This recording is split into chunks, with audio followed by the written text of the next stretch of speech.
بسم الله الرحمن الرحيم.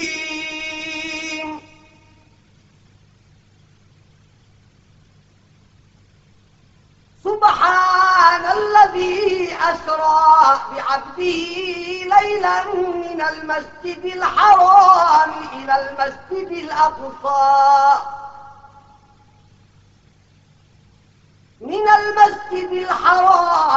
إلى المسجد الأقصى الذي باركنا حوله لنريه من آياتنا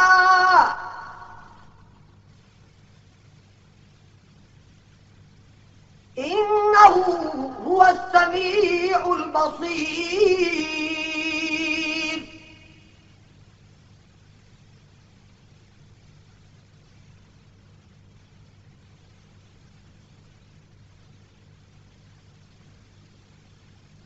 وآتينا موسى الكتاب وجعلناه هدى لبني إسرائيل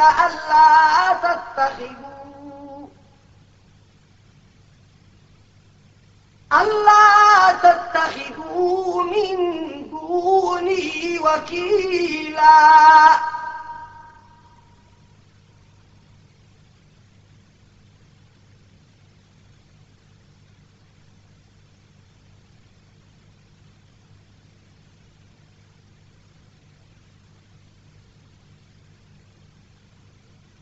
ذرية من حملنا مع نوح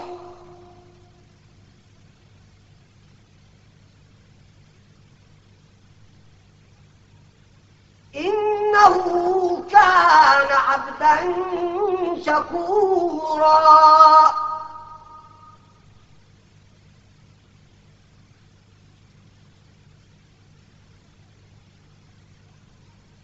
وقضينا إلى بني إسرائيل في الكتاب لتفسدن في الأرض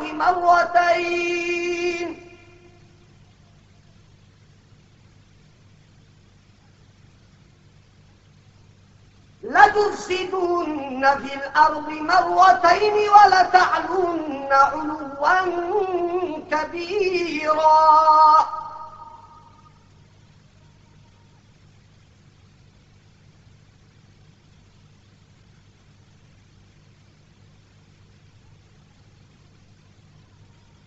فإذا جاء وعد أولاهما بعثنا عليكم عبادا لنا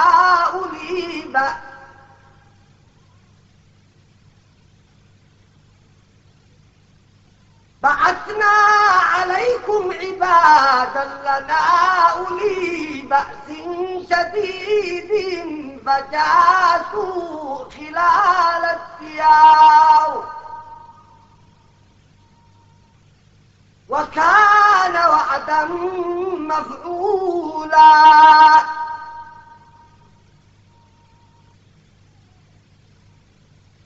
ثم رددنا لكم الكرة عليهم وأمددناكم بأموال وبنين وجعلناكم أكثر نفيرا.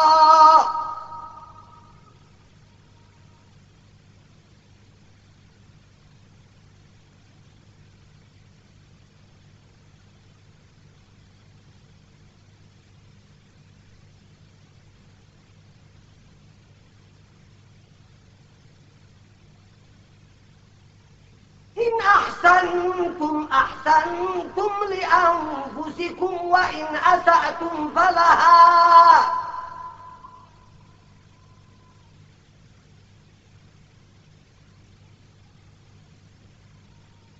فإذا جاء وعد الآخرة ليسوءوا وجوهكم وليدخلوا المسجد كما دخلوه أول مرة وليتبروا ما علوا تتبيرا.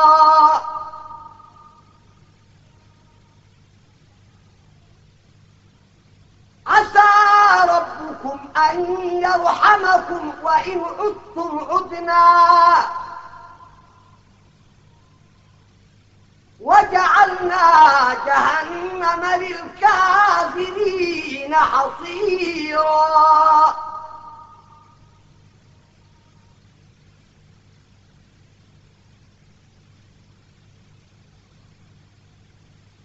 إن هذا القرآن يهدي للتي هي أقوم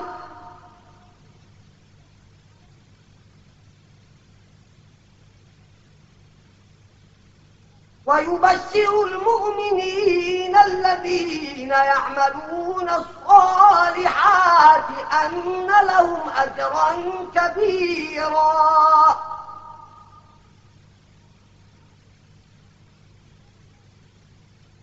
وأن الذين لا يؤمنون بالآخرة أعتدنا لهم عذابا أليما.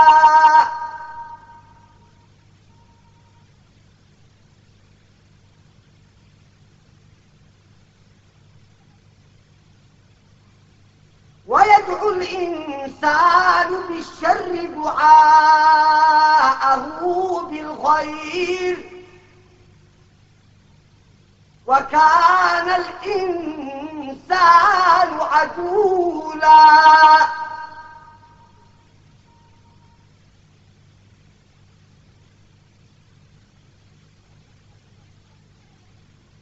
وجعلنا الليل والنهار آيتين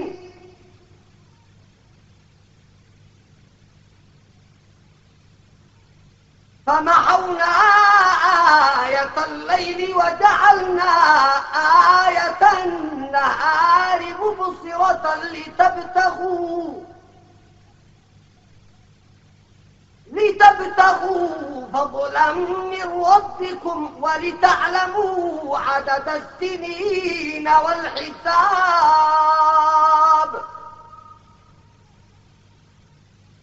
وكل شيء فصلناه تفصيلا.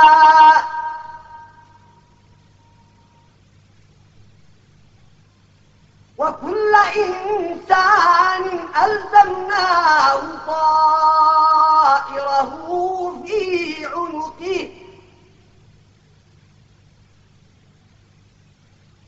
ونخرج له يوم القيامة كتابا يلقاه منشورا. اقرأ كتابك كفى بنفسك اليوم عليك حسيبا. من اهتدى فإنما يهتدي لنفسه ومن ضل فإنما يضل عليها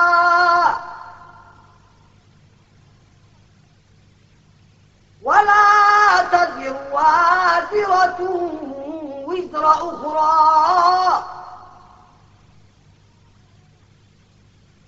وما كنا معذبين حتى نبعث رسولا.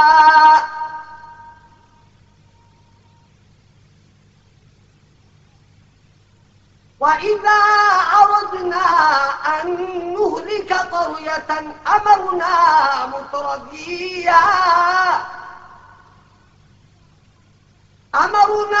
مترفيها ففسقوا فيها فحق عليها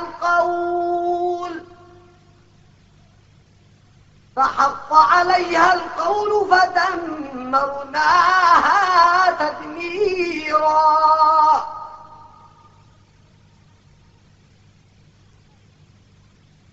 وكم أهلكنا من القرون من بعد نوح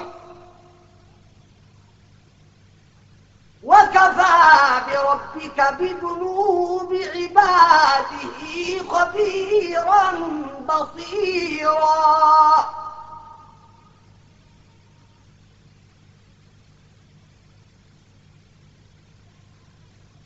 من كان يريد العاجلة عجلنا له فيها ما نشاء لمن نريد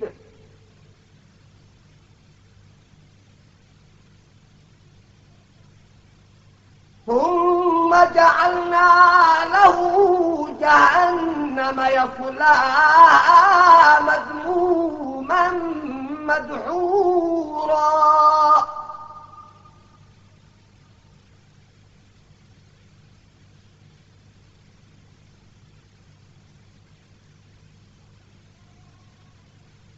ومن أراد الآخرة وسعى لها سعيها وهو مؤمن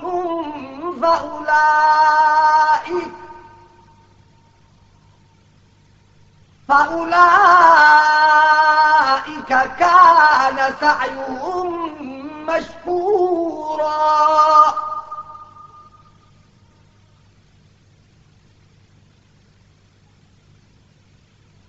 كلا نمد هؤلاء وهؤلاء من عطاء ربك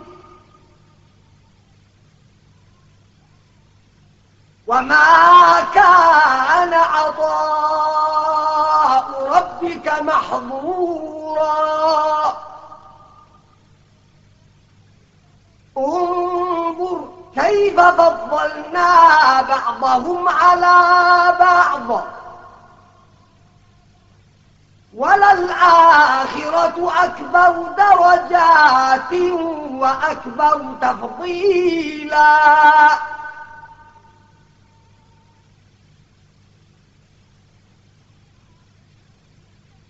لا تجعل مع الله إلها آخر فتقعد مذموما مخذولا.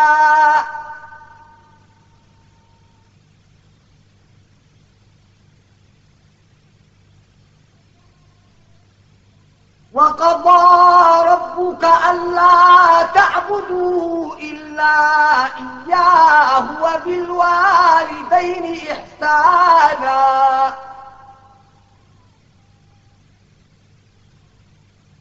إما يبلغن عندك الكبر أحدهما أو كلاهما فلا تقل لهما أف ولا تنهرهما وقل لهما قولا كريما.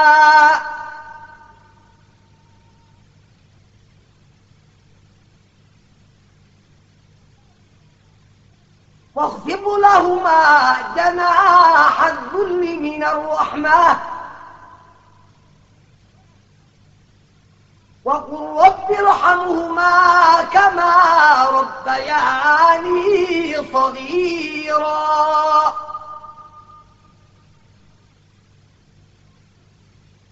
ربكم أعلم بما في نفوسكم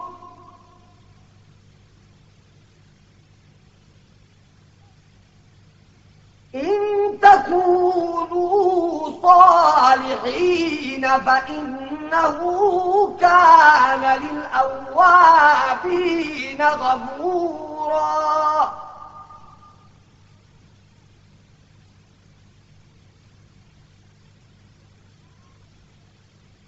وآت ذا القربى حقه والمسكين وابن السبيل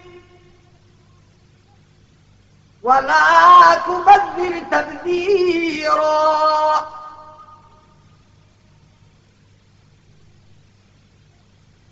إن المبذرين كانوا إخوان الشياطين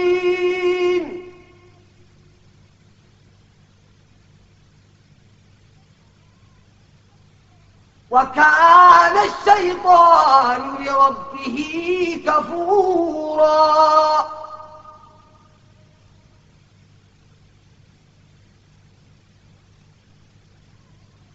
وإما تعرضن عنهم ابتغاء رحمة من ربك ترجوها فقل لهم قولا ميسورا.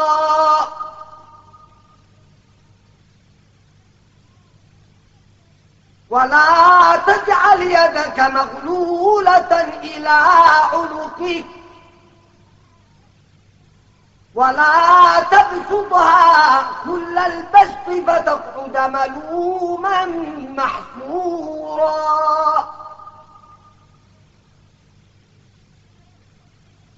إن ربك يبسط الرزق لمن يشاء ويقدر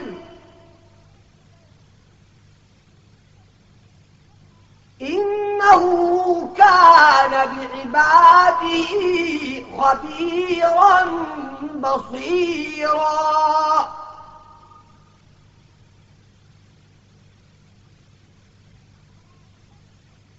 ولا تقتلوا أولادكم خشية إملاق نحن نرزقهم وإياكم إن قتلهم كان خطأ كبيرا. ولا تقربوا الزنا إنه كان فاحشة وساء سبيلا. ولا تقتلوا النفس التي حرم الله إلا بالحق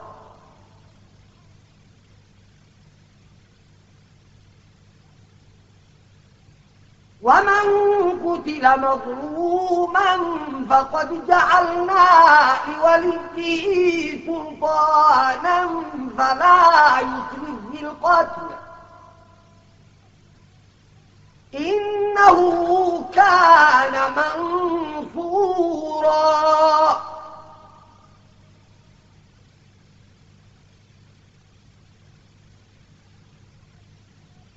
ولا تقربوا مال اليتيم إلا بالتي هي أحسن حتى يبلغ أشده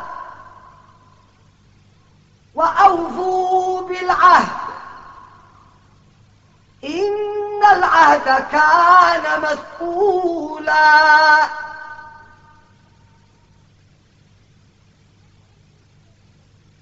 وأوفوا الكيل إذا كلتم وزنوا بالقسطاس المستقيم ذلك خير وأحسن تأويلا. ولا تقف ما ليس لك به علم إن السمع والبصر والفؤاد كل أولئك كان عنه مسؤولا. ولا تمش في الأرض مرحا إنك لن تخرق الأرض ولن تبلغ الجبال طولا.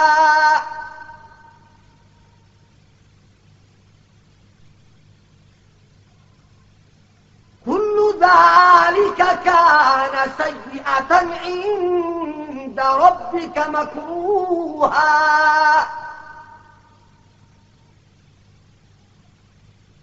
ذلك مما أوحى إليك ربك من الحكمة ولا تجعل مع الله إلها آخر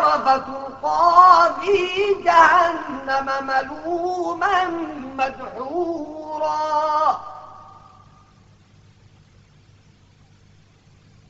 أفأصفاكم ربكم بالبنين واتخذ من الملائكة إناثا إنكم لتقولون قولا عظيما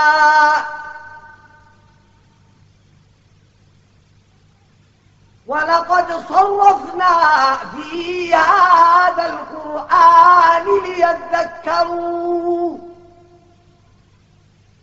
وما يزيدهم إلا نفورا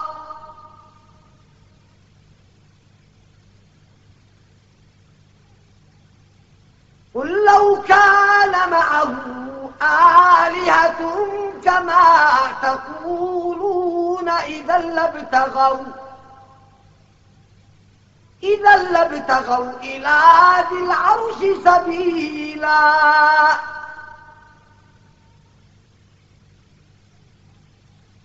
قل لو كان معه آلهة كما يقولون إذا لابتغوا إلى ذي العرش سبيلا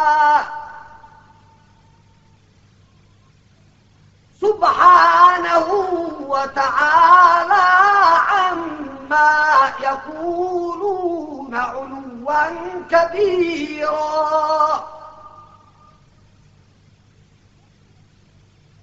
تسبح له السماوات السبع والأرض ومن فيهن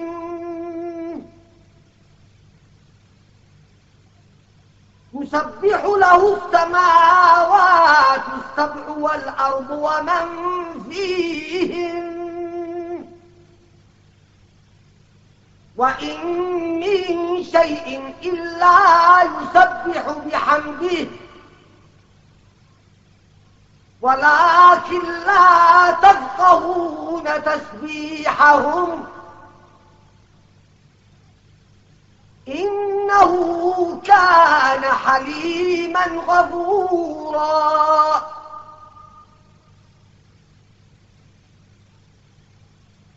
وإذا قرأت القرآن جعلنا بينك وبين الذين لا يؤمنون بالآخرة حجابا جعلنا بينك وبين الذين لا يؤمنون بالآخرة حجابا مستورا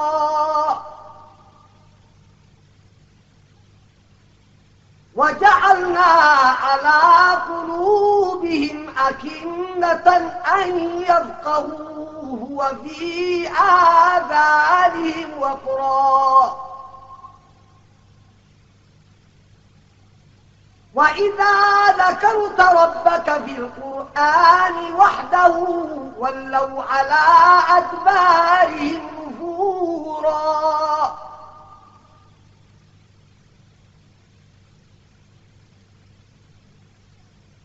نحن أعلم بما يستمعون به إذ يستمعون إليك وإذ هم نجوى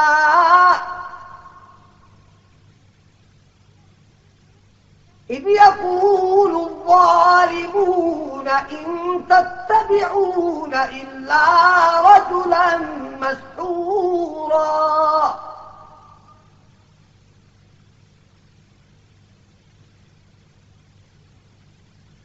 انظر كيف ضربوا لك الأمثال فضلوا فلا يستطيعون سبيلا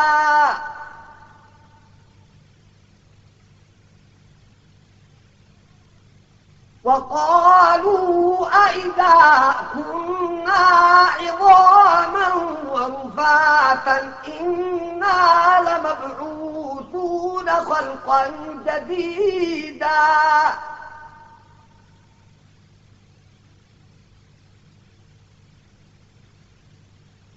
قل كونوا حجارة أو حديدا أو حديدا أو خلقا مما يكبر في صدوركم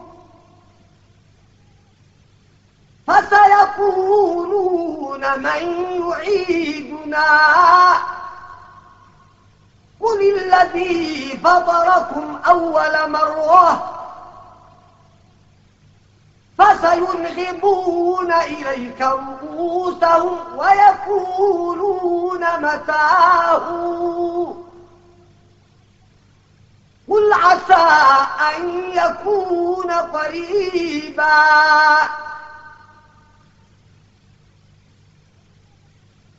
يوم يدعوكم فتستجيبون بحمده وتظنون إن لبثتم إلا قليلا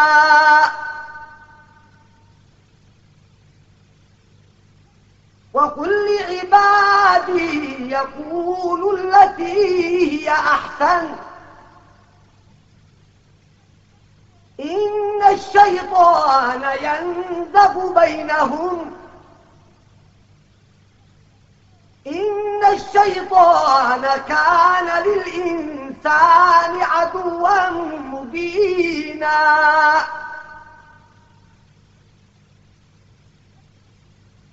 ربكم أعلم بكم إن يشأ يرحمكم أو إن يشأ يعذبكم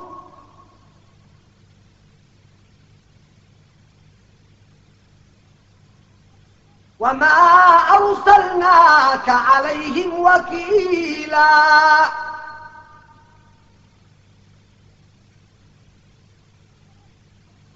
وربك أعلم بمن في السماوات والأرض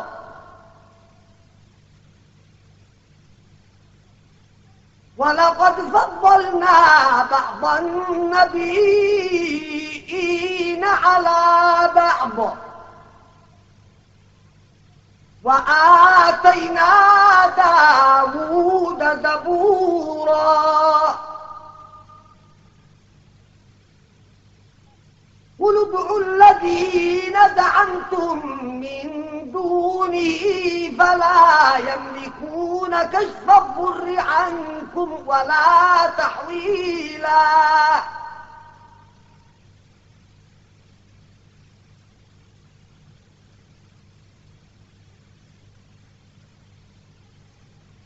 أولئك الذين يدعون يبتغون إلى ربهم الوسيلة أيهم أقرب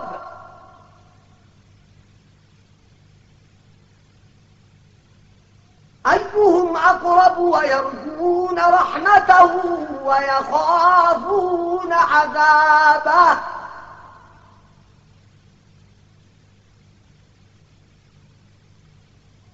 إن عذاب ربك كان محذورا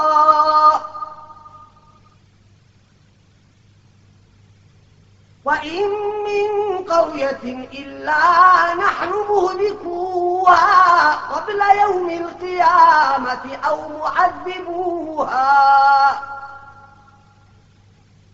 أو معذبوها عذابا شديدا كان ذلك في الكتاب مسطورا وما منعنا أن نرسل بالآيات إلا أن كذب بها الأولون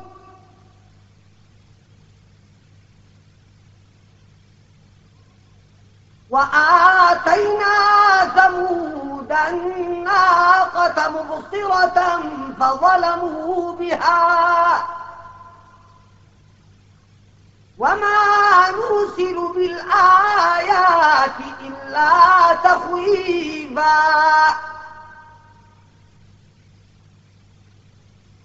وإذ قلنا لك إن ربك أحاط بالناس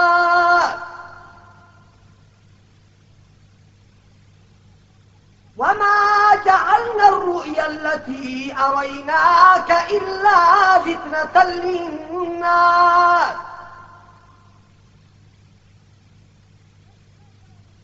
والشجرة الملعونة في القرآن ونخوفهم فما يزيدهم إلا طغيانا كبيرا.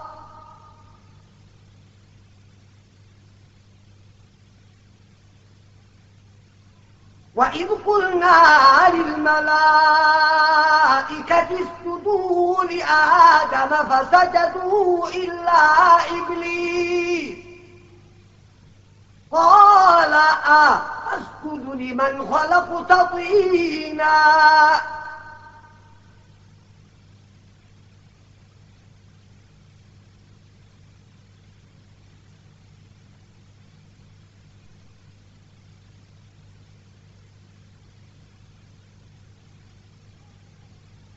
قال أرأيتك هذا الذي كرمت علي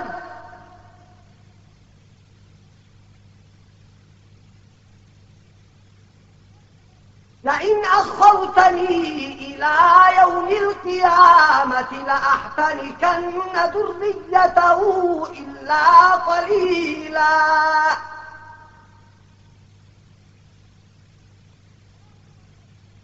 قال اذهب فمن تبعك منهم فإن جهنم جزاؤكم جزاء موفورا.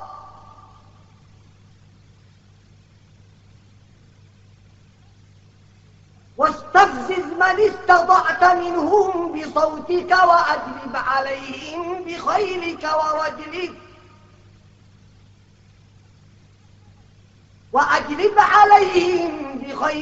ورجلك وشاركهم في الأموال والأولاد وعدهم وما يعدهم الشيطان إلا غرورا. إن عبادي ليس لك عليهم سلطان وكفى بربك وكيلا. ربكم الذي يزجي لكم الفلك في البحر لتبتغوا من فضله إنه كان بكم رحيما.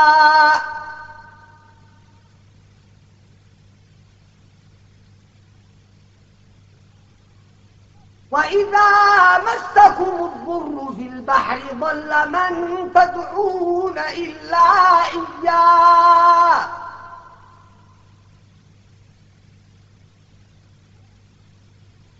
فلما نجاكم إلى البر أعرضتم وكان الإنسان كفورا.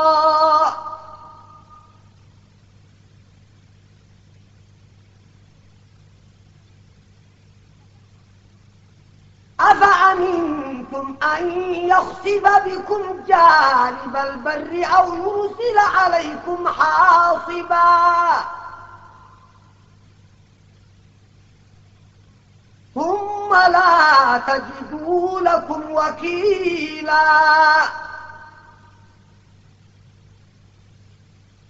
أم أمنتم أن يعيدكم فيه تارة أخرى فيرسل عليكم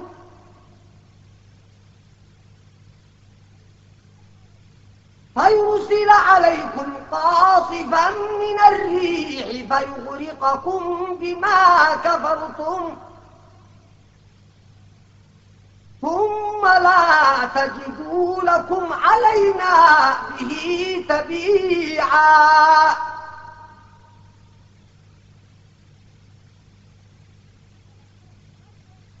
ولقد كرمنا بني آدم وحملناهم في البر والبحر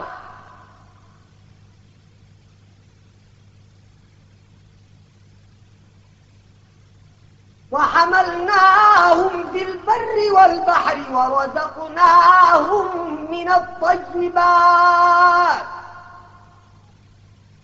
وفضلناهم على كثير ممن خلقنا تفضيلا يوم ندعو كل أناس بإمامهم فمن أوتي كتابه بيمينه فأولئك يقرؤون كتابهم ولا يظلمون فتيلا ومن كان في هذه أعمى فهو في الآخرة أعمى وأضل سبيلا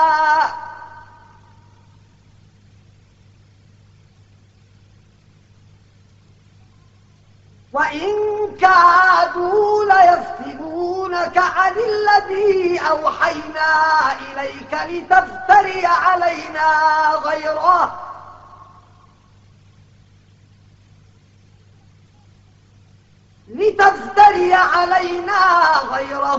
وإذا لاتخذوك خليلا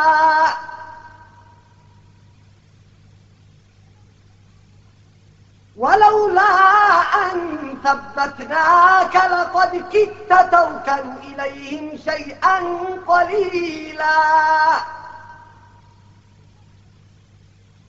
إذا لأذقناك ضعف الحياة وضعف الممات ثم لا تجد لك علينا نصيرا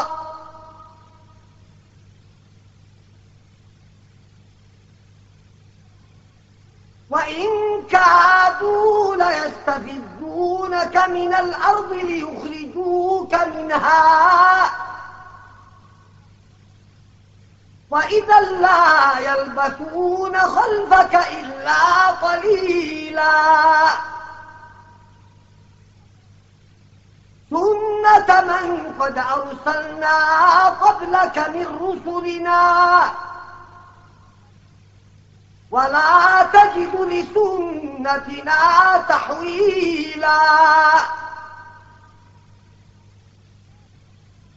أقم الصلاة لدلوك الشمس إلى غسق الليل وقرآن الفجر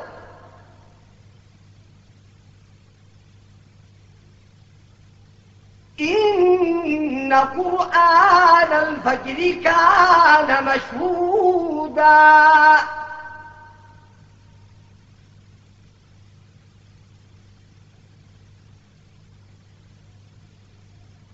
ومن الليل فتهجد به نافلة لك عسى أن يبعثك ربك مقاما محمودا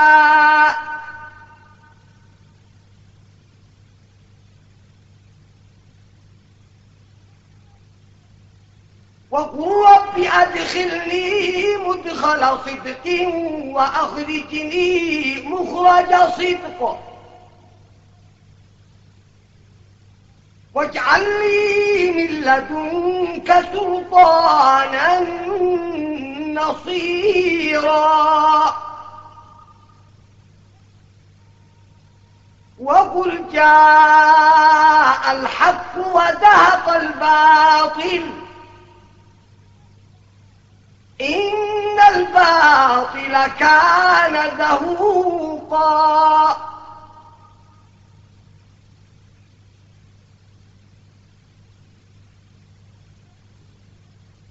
وننزل من القرآن ما هو شفاء ورحمة للمؤمنين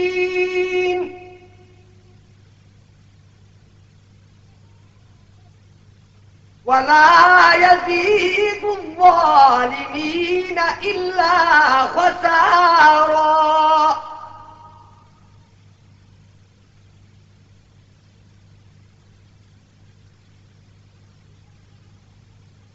وإذا أنعمنا على الإنسان أعرض ونأى بجانبه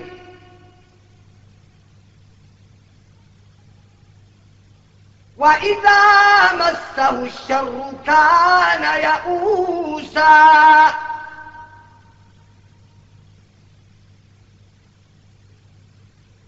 قل كل يعمل على شاكلته فربكم أعلم بمن هو أهدى سبيلا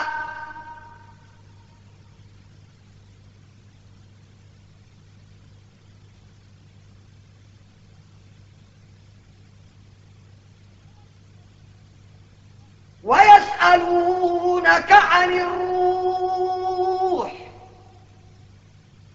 قل الروح من أمر ربي وما أوتيتم من العلم إلا قليلا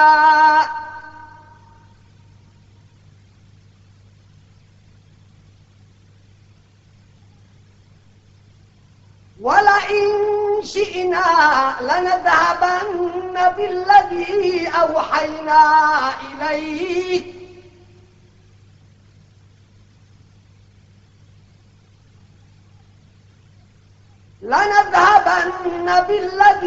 أوحينا إليك ثم لا تجد لك به علينا وكيلا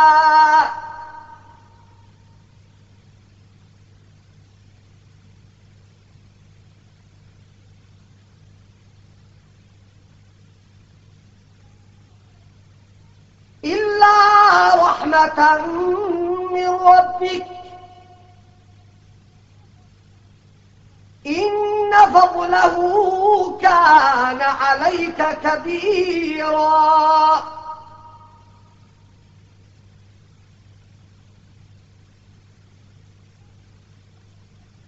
قل لئن اجتمعت الإنس والجن على أن يأتوا بمثل هذا القرآن لا يأتون بمثله ولو كان بعضهم لبعض ظهيرا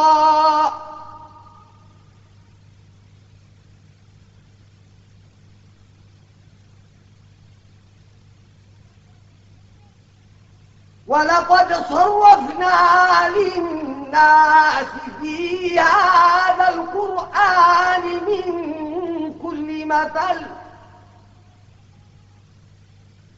فأبى أكثر الناس إلا كفورا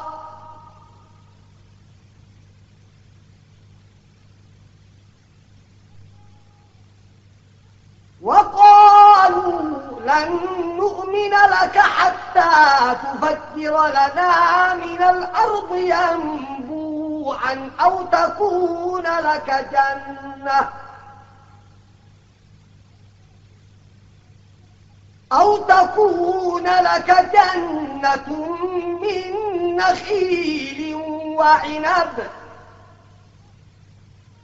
فتفجر الأنهار خلالها تفجيرا أو تسقط السماء كما زعمت علينا كسفا أو تأتي بالله والملائكة قبيلا أو يكون لك بيت من زخرف أو ترقى بالسماء ولن نؤمن لرقيك حتى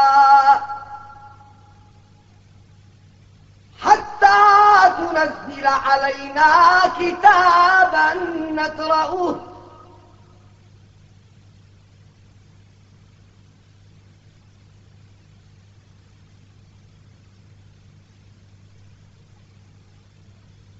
قل سبحان ربي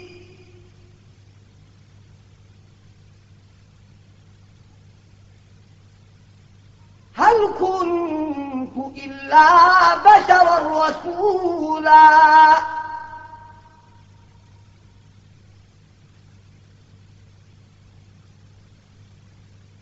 وما منع الناس أن يؤمنوا إذ جاءهم الهدى إلا أن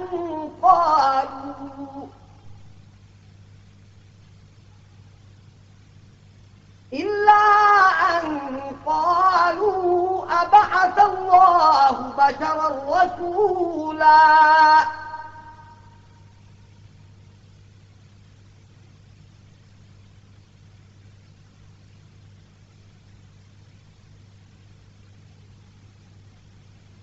قل لو كان في الأرض ملائكة يمشون مطمئنين لنزلنا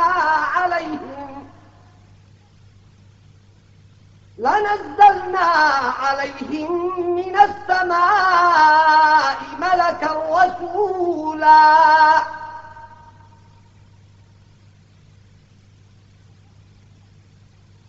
قل كفى بالله شهيدا بيني وبينكم إنه كان بعباده خبيرا بصيرا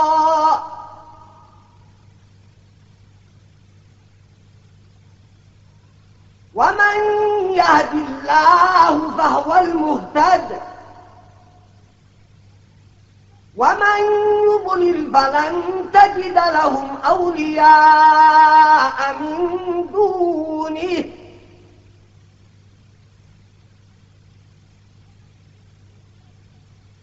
ونحشرهم يوم القيامة على وجوههم عميا وبكما وصما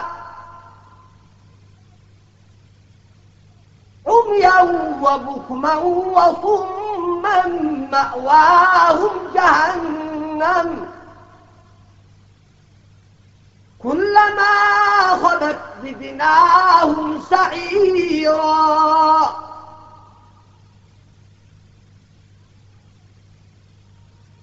ذلك جزاؤهم بأنهم كفروا بآياتنا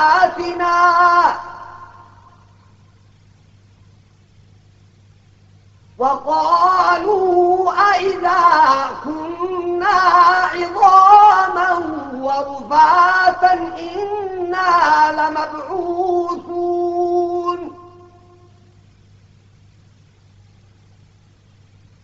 أئذا كنا عظاما ورفاتا إنا لمبعوثون خلقا جديدا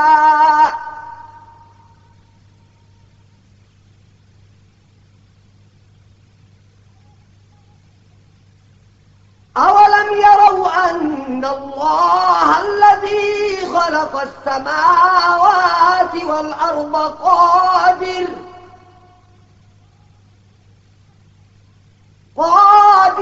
على أن يخلق مثلهم وجعل لهم أجلا لا ريب فيه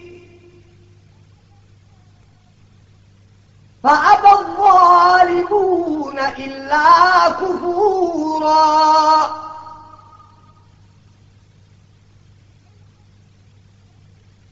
قل لو أنتم تملكون خزائن رحمة ربي إذا لأمسكتم خشية الإنفاق وكان الإنسان قتورا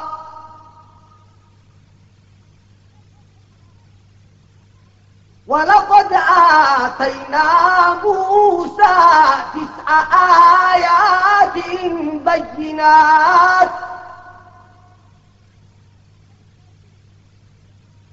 فاسأل بني إسرائيل إذ جاءهم فقال له فرعون إني لأظنك يا موسى مسحورا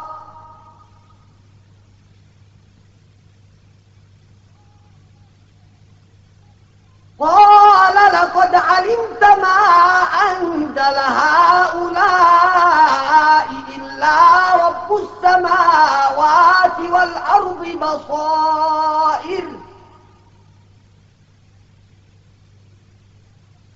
وإني لأظنك يا فرعون مثبورا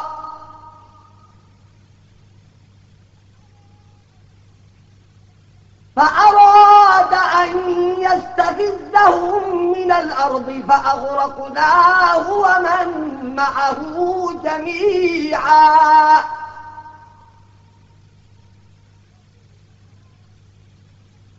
وقلنا من بعده لبني إسرائيل اسكنوا الأرض فإذا جاء وعد الآخرة جئنا بكم لفيفا وبالحق أنزلناه وبالحق نزل وما أرسلناك إلا مبشرا ونذيرا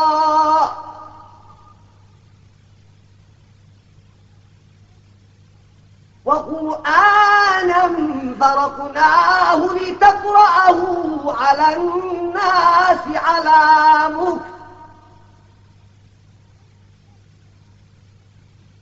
ونزلناه تنزيلا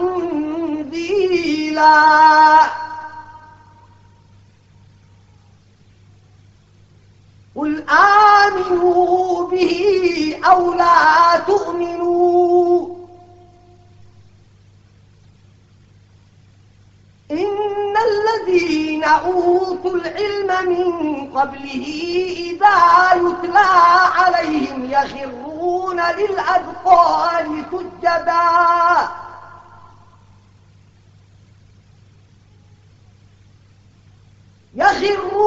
للأذقان سجدا ويقولون سبحان ربنا إن كان وعد ربنا لمفعولا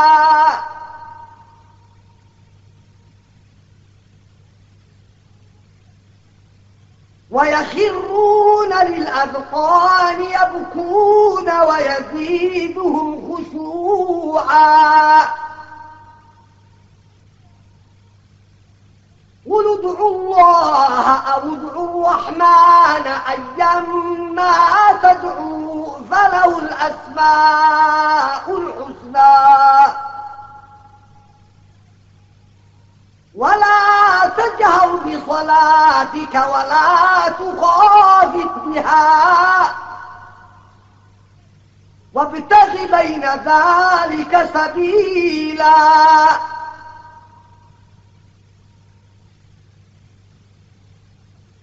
وقل الحمد لله الذي لم يتخذ ولدا ولم يكن له شريك في الملك ولم يكن له ولي من الذل وكبره تكبيرا